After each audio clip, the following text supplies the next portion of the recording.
Hi, it's me again with CorelDraw tips and tricks. Here's a drawing that might teach you a few tools.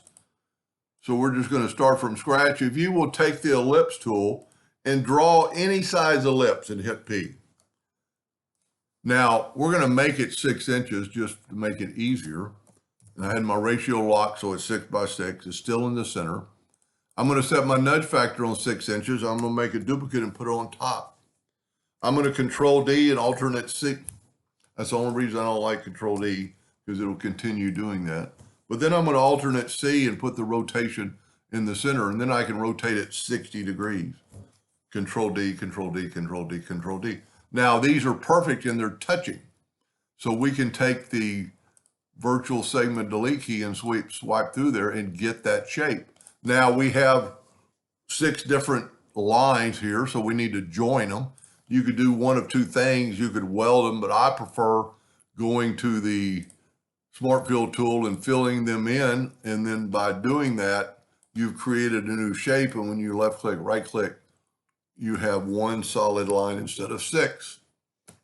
Now we're going to put that in the center of the page. I'm going to Control D and make a duplicate. I'm going to hold down the Shift key and bring it in the corners to make it smaller.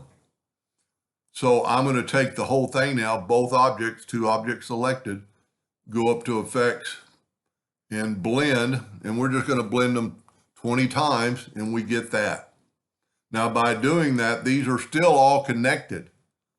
So we're going to take the Smart Fill tool and we're going to fill in every other one and watch and see how they're still connected, so it fills in all the way around each and every one.